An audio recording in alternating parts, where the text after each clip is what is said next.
सुंदरवन की एक सुहानी सुबह रानो चिड़िया पीपल की डाल से नीचे उतरी। वह अनाज उगाने के साथ साथ जमीन पर एक ऐसा मजबूत और अनूठा घर बनाना चाहती थी जो उसे तूफानों और बारिश से बचा सके। वाह, आज की सुबह कितनी सुहानी है। अगर मैं आज से ही काम शुरू कर दूं, तो आने वाले बरसात के मौसम से पहले मेरा सपनों का घर बनकर तैयार हो जाएगा। लेकिन इस बार मैं तिनकों का साधारण घोंसला नहीं बनाऊंगी। इस बार मैं कुछ ऐसा बनाऊंगी जो सबसे अलग, बेहद मजबूत और अनोखा हो। रानू चिड़िया ने मैदान के एक खाली उपजाऊ हिस्से को चुना। वो अपनी नन्ही चोंच में छोटा सा फावड़ा जैसा तिनका दबाए जमीन की खुदाई करने लगी। वो एक विशेष प्रजाति की पत्ता गोभी के बीज बोने जा रही थी, जिसकी विशाल और घनी परतों से एक मजबूत घर तैयार किया जा सके। लेकिन उसी पेड़ की एक सड़ी गली डाल पर बैठा कालू कौवा अपनी पत्नी गोरी के साथ उसे घूर रहा था।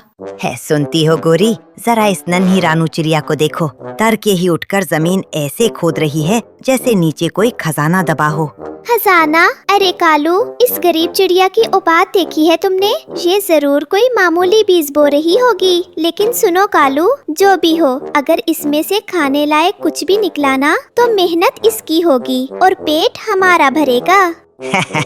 बिल्कुल सही कहा गोरी। दूसरों के माल पर मुफ्त का डाका डालने का मजा ही कुछ और है। बोने दो इसे, पकने पर हम खुद सब संभाल लेंगे। रानू ने कौवों की कड़वी बातें सुन ली थी, लेकिन उसने अपना ध्यान भटकने नहीं दिया। उसने जमीन में बीजों को गहराई से दबाया और पास की नदी से बाल्टी में पानी भर भर कर लगातार सिंचाई करने लगी। दिन बीतते गए और रानू की अटूट मेहनत रंग लाने लगी। मिट्टी का सीना चीरकर हरे हरे पत्ता गोभी के अंकुर बाहर निकल आए। कुछ ही हफ्तों में खेत में हरी भरी पत्ता गोभी के बड़े बड़े गोले नजर आने लगे। उनकी ताजगी और चमक देखकर पूरा जंगल हैरान था। परंतु कालू और गोरी की नीयत और खराब हो चुकी थी। मुझे बहुत सावधान रहना होगा। कालू और गोरी बार बार खेत के चक्कर काट रहे हैं। वे मेरी महीनों की मेहनत को एक पल में तबाह कर सकते हैं। मुझे सुरक्षा का कोई इंतजाम करना ही पड़ेगा। रानू ने अपनी बुद्धिमानी का परिचय दिया। उसने खेत के चारों तरफ कंटीली झाड़ियों की बार बनाई और उसमें पतले धागों से पीतल की छोटी छोटी घंटियां बांध दी। फिर आई एक गहरी काली रात। पूरा जंगल सो रहा था। धीरे चलो गोरी, रानू अपने घोंसले में बेखबर सो रही होगी। हम 2-4 पत्ता गोभी उखाड़ कर तुरंत उड़ चलेंगे। हाँ कालू, देखो तो कितनी रसीली और बड़ी पत्ता गोभी है। मेरी तो भूख से बर्दाश्त बाहर हो रहा है। जैसे ही कालू ने आगे बढ़कर एक विशाल पत्ता गोभी को अपनी चोंच से काटना चाहा, उसका पैर झाड़ी में बंधे एक गुप्त धागे से उलझ गया।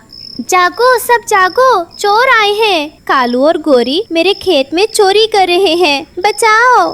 तोता भाई तेजी से उड़ता हुआ आता है। कालू, गोरी, तुम्हें शर्म नहीं आती? एक नन्ही चिड़िया की दिन रात की मेहनत चुराते हुए पकड़े गए हो। निकलो यहाँ से। भागो गोरी, यहाँ तो पूरा जंगल जाग गया। मामला बिगड़ गया है, भागो। पकड़े जाने के डर से कालू और गोरी अंधेरे में पंख फड़फड़ाते हुए बेतहाशा भाग निकले। उनकी पहली साजिश पूरी तरह नाकाम हो चुकी थी। पूरे जंगल के सामने हुई इस बेइज्जती ने कालू के मन में बदले की भयानक आग जला दी। वो सीधा आसमान की ओर उड़ा, जहां गरजू बादल अपने भयंकर काले रूप में मंडरा रहा था। गरजू बादल अपने घमंड और गुस्से के लिए जाना जाता था। हे सर्वशक्तिमान महान गरजू बादल महाराज, आपके चरणों में इस तुच्छ कालू का प्रणाम। कौन हो तुम कव्वे, और यहाँ आसमान की ऊंचाइयों में मेरा रास्ता रोकने की हिम्मत कैसे की? महाराज, मैं तो आपका सच्चा सेवक हूँ, लेकिन नीचे जमीन पर रहने वाली रानू चिड़िया आपके बारे में बहुत जहरीली बातें फैला रही है। वो पूरे जंगल से कह रही थी कि गरजू बादल में इतना दम कहाँ कि वो उसकी पत्ता गोभी की फसल का एक पत्ता भी हिला सके। वो कह रही थी कि आप बस खाली गरजते हैं, बरसने की आपकी औकात नहीं। क्या कहा उस मामूली चिड़िया ने? मेरी शक्ति का अपमान? आज मैं उस चिड़िया को दिखाऊंगा कि जब गरजू बादल बरसता है तो तबाही कैसी होती है। उसकी पूरी फसल को मैं ओलों के नीचे दफन कर दूंगा।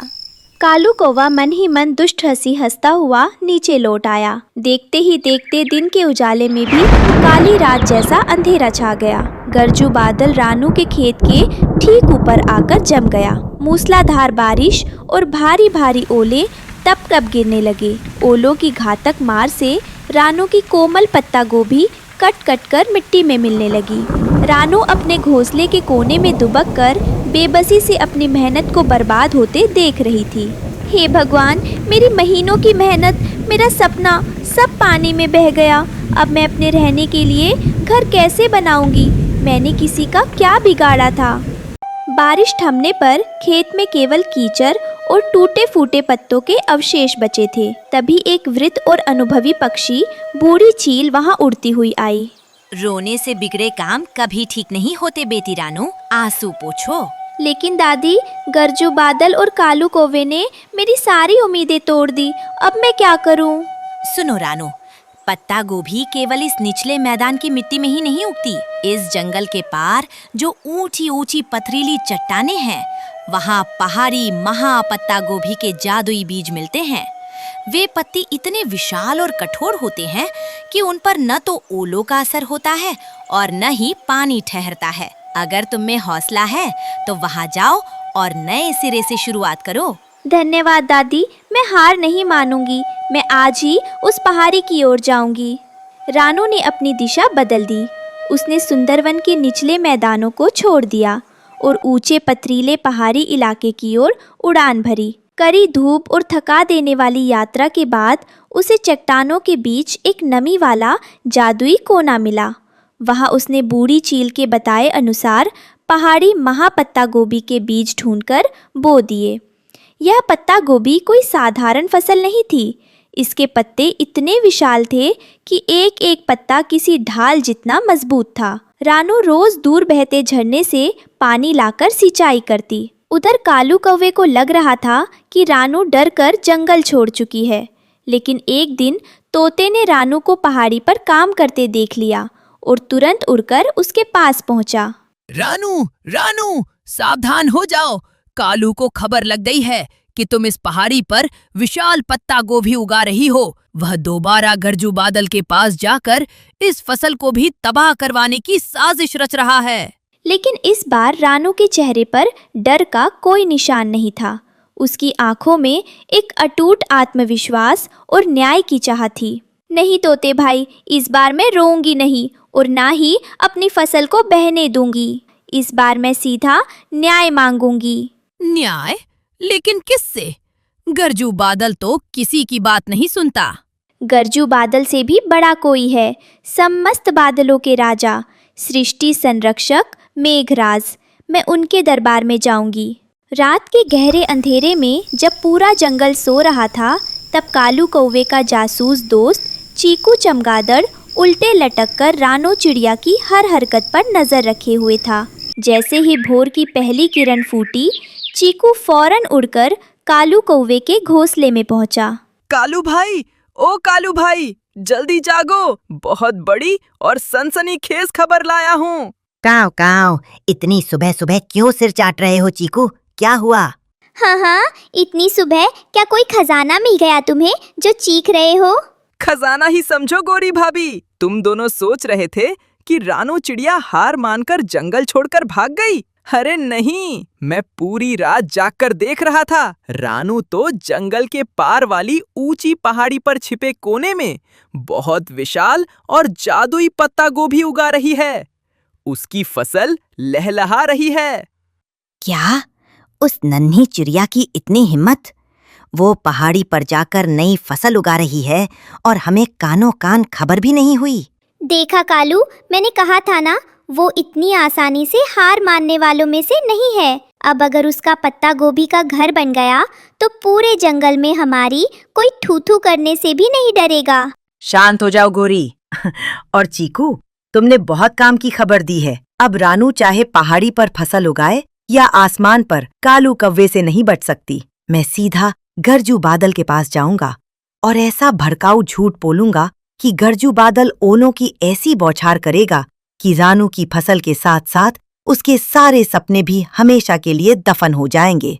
वाह कालू, क्या दिमाग पाया है। जाओ और उस रानू का काम हमेशा के लिए तमाम कराओ। वही रानो चिड़िया ने एक पल भी व्यर्थ नहीं गवाया। वो सीधी सबसे ऊंचे बर्फीले शिखर की ओर उड़ चली, जहां मेघराज का दिव्य दरबार स्थित था। हे परम न्यायप्रिय मेघराज महाराज, आपकी छत्र छाया में धरती पर जीवन पनपता है, परंतु आपका सेवक गरजू बादल कालू कौवे के झूठे बहकावे में आकर मुझ जैसी छोटी चिड़िया की दिन रात की मेहनत और सपनों को बार बार नष्ट कर रहा है। क्या बादलों की शक्ति असहायों को सताने के लिए है? मेघराज ने अपनी ध्यान दृष्टि से पूरी घटना का सत्य जान लिया। सच्चाई सामने आते ही उनका चेहरा क्रोध से भीषण हो उठा। गरजू बादल ने अपने पद और शक्तियों का घोर दुरुपयोग किया है। एक निर्दोष की मेहनत पर प्रहार करना अक्षम्य अपराध है। रानू चिड़िया, तुम निश्चिंत होकर अपने खेत में लौटो। आज न्याय होकर रहेगा। रानू पहाड़ी पर बने अपने नए खेत में वापस लौटी। उसी समय आसमान में काले कलूटे गरजू बादल को साथ लेकर कालू कौवा छा गया। देख रानू, तू चाहे इस पहाड़ी पर भाग जाए या दुनिया के किसी कोने में, मैं तेरी फसल कभी बनने नहीं दूंगा। गरजू बादल महाराज, गिरा दो भारी भारी ओले, बहा दो इसे। मिटा दूंगा तेरा ये खेत भी। गरजू बादल जैसे ही ओले बरसाने के लिए कड़कने लगा, अचानक पूरा आसमान एक दिव्य सुनहरी रोशनी से भर गया। स्वयं मेघराज अपने विशाल स्वरूप में वहां प्रकट हो गए। रुक जाओ गरजू। प्रभु महाराज मेघराज, आप यहाँ? नीच गरजू, तुमने एक दुष्ट कौवे की बातों में आकर एक मेहनती जीव के सपनों का विनाश किया। दंड स्वरूप मैं तुम्हारी गर्जन और ओले बरसाने की सारी शक्तियां हमेशा के लिए छीनता हूँ। अब से तुम केवल एक सूखी हवा की तरह उड़ोगे। और सुनो, जब तक रानू चिड़िया का घर पूरी तरह नहीं बन जाता, तुम उसके घर के ऊपर एक छत्र की तरह ढाल बनकर खड़े रहोगे, ताकि तेज धूप भी उसे परेशान न कर सके। मुझे क्षमा कर दीजिए महाराज, मुझे क्षमा कर दीजिए। मेघराज का आदेश अटल था। फिर वे कालू कौवे और गोरी कौवी की तरफ मुड़े, जो झाड़ियों के पीछे छिपने की कोशिश कर रहे थे। और तुम दोनों आलसी और दुष्ट प्राणियों, दूसरों की मेहनत नष्ट करने की तुम्हें कड़ी सजा मिलेगी। आज से तुम दोनों इस पहाड़ी के सूखे पत्थरों की सफाई करोगे, वरना तुम्हें इस पूरे सुंदरवन से हमेशा के लिए निष्कासित कर दिया जाएगा। हमें माफ कर दीजिए महाराज, हम अब कभी किसी का बुरा नहीं सोचेंगे। अब रानू के रास्ते में कोई बाधा नहीं थी। पहाड़ी महापत्ता गोभी के विशाल पत्ते पूरी तरह तैयार हो चुके थे। वे पत्ते इतने बड़े, गोल और मजबूत थे कि उनके सामने लकड़ी या मिट्टी का घर भी फीका लगे।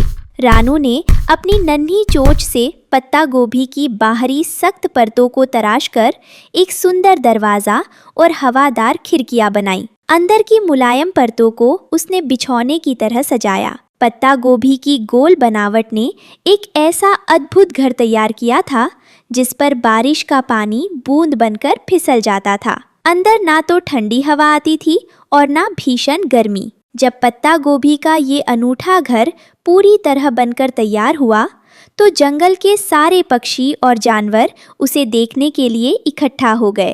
अद्भुत रानू, सच में अद्भुत। ऐसा सुंदर, सुरक्षित और अनूठा घर तो पूरे सुंदरवन में किसी राजा के पास भी नहीं होगा। तुम्हारी अटूट मेहनत, बुद्धिमानी और न्याय पर विश्वास ने तुम्हें जीत दिलाई है रानू। रानू अपने पत्ता गोभी के घर के दरवाजे पर बैठी मुस्कुरा रही थी। उसने देखा कि दूर पथरीले रास्तों पर कालू और गोरी कौवा सफाई कर रहे थे और गरजू बादल एक वफादार ढाल की तरह रानू के घर के ऊपर धूप को रोके खड़ा था। मुसीबतें चाहे कितनी भी बड़ी क्यों ना हो, अगर नीयत साफ हो और मेहनत सच्ची हो तो रास्ता निकल ही आता है। और इस तरह रानू चिड़िया अपने सुरक्षित और अनोखे पत्ता गोभी के घर में सदा के लिए खुशी खुशी रहने लगी। सच्ची मेहनत और सही समय पर बुद्धिमत्ता से लिया गया निर्णय हर विपत्ति को परास्त कर देता है। दूसरों की मेहनत पर बुरी नजर रखने वालों का अंत हमेशा अपमानजनक ही होता है।